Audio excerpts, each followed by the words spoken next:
So I am 32 years old, but for the majority of my 20s, I didn't have a whole lot of self-worth or self-value. And when you don't have self-worth or self-value, it's impossible to know what your potential is. I grew up in Bismarck, North Dakota, like many of you, I'm sure, and I had a great childhood. I grew up in a typical middle-class family, had a normal relationship with my younger brother, older sister, and my mom, and I had an extraordinary relationship with my dad, who was just my person and my best friend. So playful, so loving, and just this big kid. And life was pretty easy in North Dakota. You don't have to lock your doors at night. You can leave your keys in the car. I walked to school 5 blocks away, played with tons of kids, and had a big yard and a bike to play in. And by the time I was 12 years old, I thought I had my entire world figured out. I used to keep this box underneath my bed, and inside this box I would put pictures of what my life was going to look like when I got older. So I had this picture of a huge white house with a white picket fence and green shutters, picture of these women who were working and living in New York City, and a picture of this really tall, dark, handsome man who was supposed to be my husband. My boyfriend's 5'10", so you win some and you lose some, right? But seriously, I was going to go to college, get this kick-ass job. I'm just going to apologize now because I swear a little bit, so I hope I don't offend anybody. Have this house, these 2.2 kids, and my life was going to be perfect. But unfortunately, when I was 16 years old, I got a difficult dose of reality that made me question everything.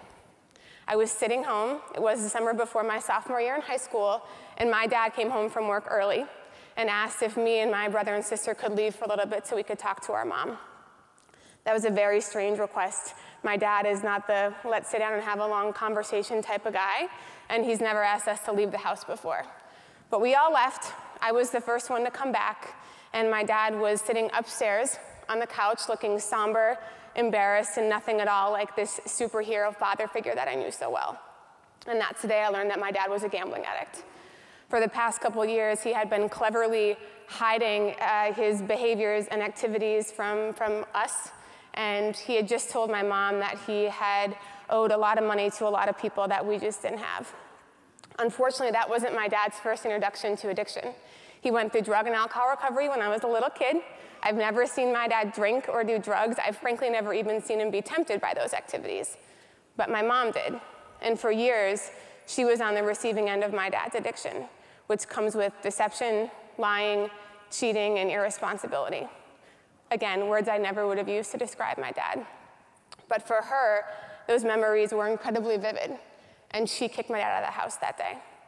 For a 16-year-old kid who loves her dad more than life, I was pissed off. Here's my broken dad who needs help and fixing, and my mom doesn't want to help him. These feelings of resentment just settled into my bones, and I spent the next 3 years having a really tough relationship with her, but also trying to fix my dad. I didn't get addiction. I was a 16-year-old kid. Why can't you just stop gambling? It's really difficult to love somebody who's an active addict, and my dad was not ready to find a place of recovery. He continued to struggle with his addiction over those next 3 years, 3 steps forward, only to take 4 steps back, and that was when I found running. Thank God. Running was my salvation.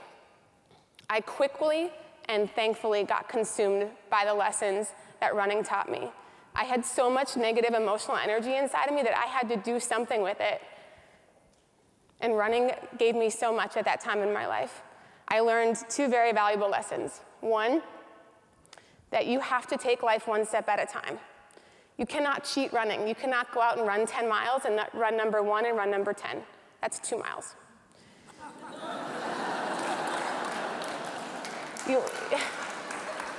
I didn't expect to get claps for that, but I'll take it.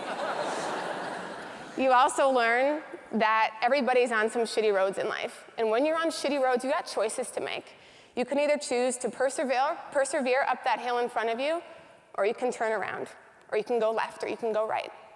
And I had all kinds of excuses in my pocket that would make it really easy for me to turn around. My dad's a gambling addict, and everybody knew it. And now my parents were getting divorced. And I didn't know anybody in Bismarck, North Dakota, whose parents got divorced when they were a teenager. It just didn't happen. So I made a decision that I wasn't going to be a victim of my dad's choices and his behaviors and my broken family. That I was going to go get everything that I put in my box, and if I could just get to that place in my box, that I would be happy, truly, utterly happy.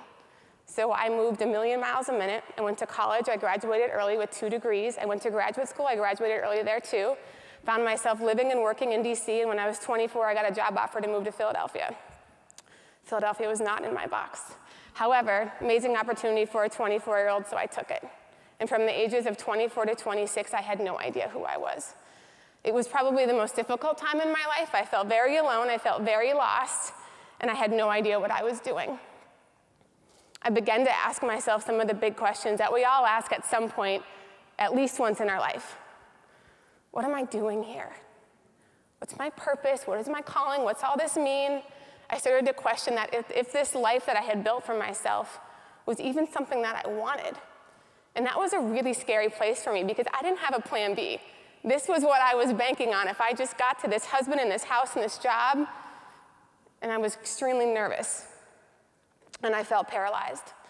And those emotions took over for the next several months, so I did the smartest thing I could think of, and I quit my job.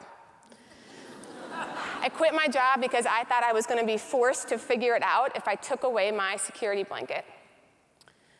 By this point, I had become a marathoner. I was running every day in Philly at 5:30 in the morning. I felt so good when I was running. I felt so alive. I felt so strong. And there was a homeless shelter about a half mile away from where I lived. I had literally ran by and walked by this homeless shelter hundreds of times before, and I didn't give a shit about the guys that I saw outside that shelter. But for whatever reason, in May of 2007, these group of guys started to wave at me, and I started to wave back. It's my good Midwestern values. Pretty soon, they're saying good morning, and I'm saying good morning, and we have this really fun, sarcastic rapport happening for 5 to 10 seconds as I run by them. I used to joke as they would say to me, "Is all you do is run all day?" And I'd say, "Is all you do is stand there all day?" And it was so easy for me to talk to these guys like that for one simple reason, and that was they reminded me so much of my dad, who is sarcastic and funny, but a little rough around the edges. So one day I had an idea. Why am I just running by these guys and leaving them there? Why do I get to be the runner, and they get to be the homeless guys on the corner? Running does not discriminate. It does not matter if you are white, if you are black, if you're rich or you're poor, if you're a messed up 16-year-old kid, and I didn't think it mattered if you were homeless or not. So I made up my mind to start a running club for this homeless shelter.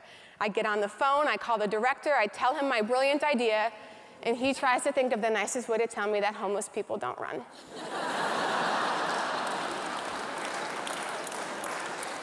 So I convince him to at least ask. If you could just ask anybody living in the shelter if they're interested, I'll be there 3 mornings a week and take care of everything. So he tells me not to get my hopes up, but that he would ask. Well, a week and a half later, I get an email from this gentleman with the names of 9 guys and their shoe sizes asking me what's next.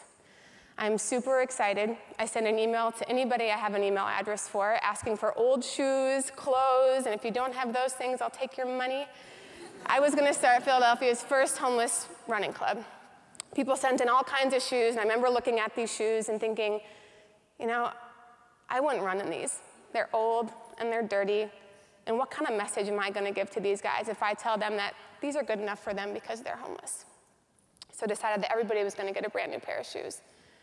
Right around this same time, I was being courted by a large Fortune 500 company in Philadelphia, and I got a job offer from them, a very lucrative job offer for a 26-year-old.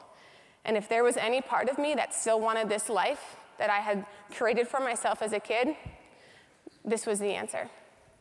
So I took the job. I took the job and I asked for 5 weeks if I could just get this idea that I had to help these guys at the shelter get this running club going, that I could get enough people involved that it would be able to work without me when I was traveling. Fortunately, they said yes. So it's the end of June in 2007. I go up to the shelter with my shoes, my clothes, everything I have for these guys to start their running career. And I walk into the chapel, and there's 9 African-American men sitting in there, and they have no idea some young blonde girl's coming in to run with them.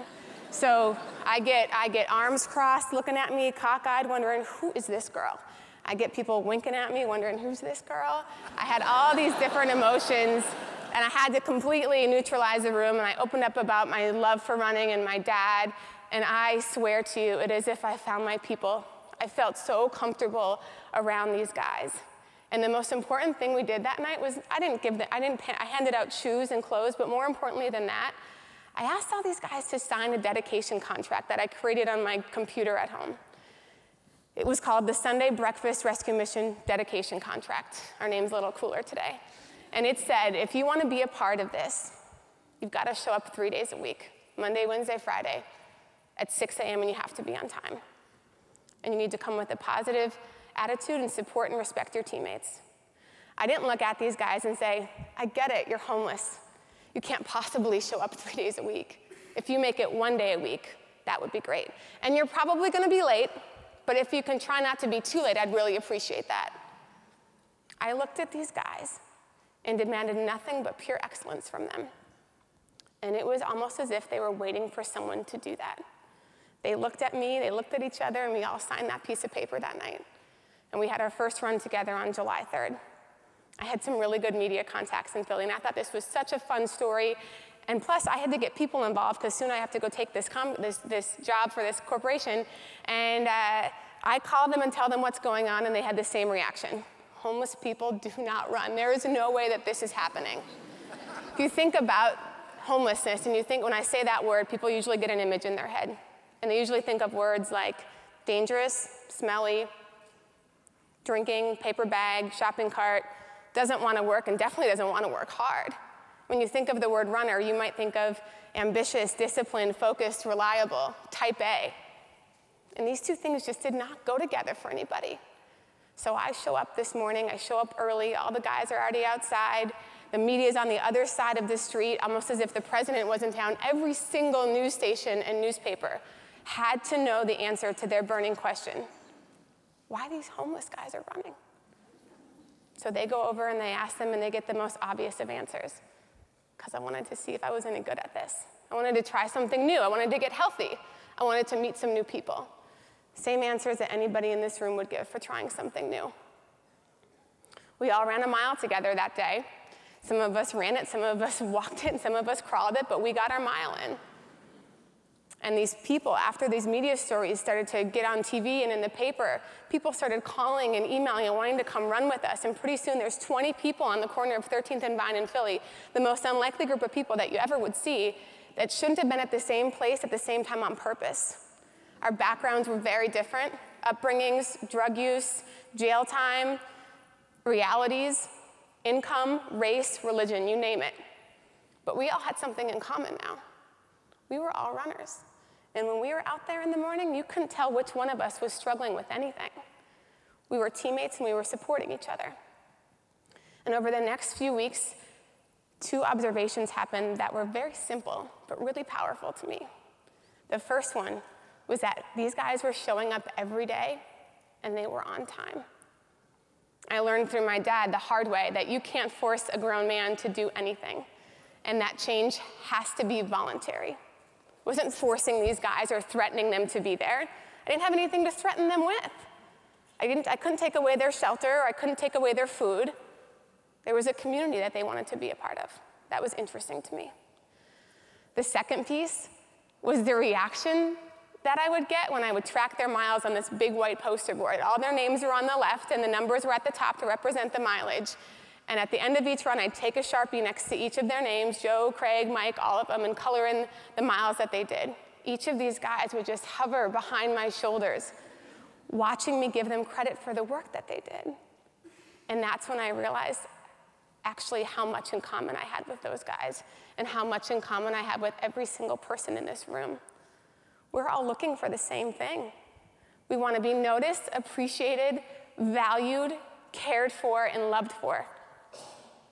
You think about your jobs. If you don't feel appreciated, you quit. You go find another job. You think about your relationships and your friendships. If you don't feel supported and loved by them, you go find new friends, and you go find new relationships. Those are the emotions that we seek out in life. And these guys didn't have that. They didn't have it on a consistent basis. And if they didn't feel good about who they are, how are they ever going to get out of this daunting situation such as homelessness? So this question starts to form. What if we can change the way these guys see themselves? From someone who looks at themselves as someone who is undeserving, not capable, and doesn't know their potential, into somebody who is a runner, a teammate, responsible, reliable, disciplined, focused, and a goal setter. And if these nine guys are benefiting from this program or from this community, what about all the other people who are homeless around the country? Wouldn't they benefit from this? And on top of that vision about creating a community for people who are experiencing homelessness to change the way they see themselves, to change the direction of their life, my personal life is getting a ridiculous amount of clarity. For 10 years, I had no reasons for my dad's addiction. Nothing good came from it. It was tears and heartache and hardship and struggles and frustration and resentment.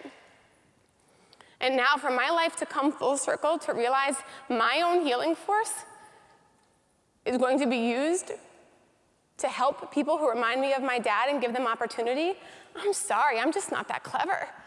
And there was something much bigger going on. And I realized this is what I'm supposed to do with my life.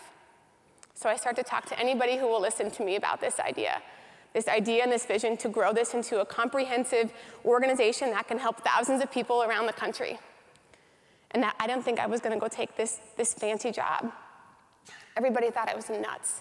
Everybody thought I was absolutely crazy. I was looking for one person to tell me that this was okay, that this was a good idea.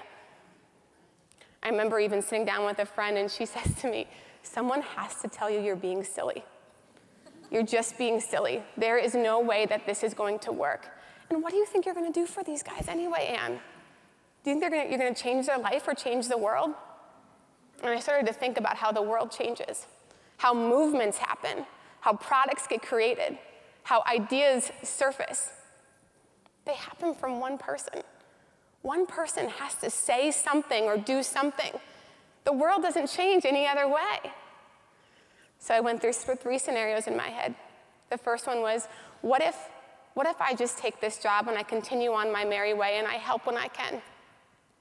I knew I was going to spend the rest of my life wondering, what if? What would have happened to those guys and all the other guys that were going to follow? I knew that was an option for me. The second one was, what if everybody's right? And I stand up on my soapbox and I say, I'm going to do this, I'm going to walk away from this job, I'm going to try to build this organization, and all these guys quit. And I'm left with a very bruised ego and no job. I figured I would be okay. I'd be able to dust off my shoulders and get another job and figure it out. But the third question was, what if it actually works? What if it actually works that we can change lives by changing identity? And because I told myself I was okay with the failure, I was okay with the worst case scenario, it made my decision really easy. So I never made it to that job. I surrounded myself with people who are much smarter than me, and we started building and growing and listening and learning and screwing up and fixing those mistakes and screwing up some more and then fixing those mistakes. And we have built this incredible organization that is now $6.5 million operating budget, is in 10 different cities, soon to be 11, has helped thousands of people change the direction of their life and become self-sufficient by having a job and a place to live, by first focusing on their self-worth and their self-value, and helping them have an emotional transformation. I'm tremendously proud of what Back on My Feet has become, but I'm also very thankful for what it has given me and what it has taught me. Before Back on My Feet, I was looking for validation from anybody I could get it from. My happiness solely depended on other people's view of who I was and what I offered them. We all have our insecurities. We have our doubts and our fears and our vulnerabilities. I'm still working through many of mine today. But we also have choices in what we do with those. And if we let them sit inside of us, they just build this home and they settle right in.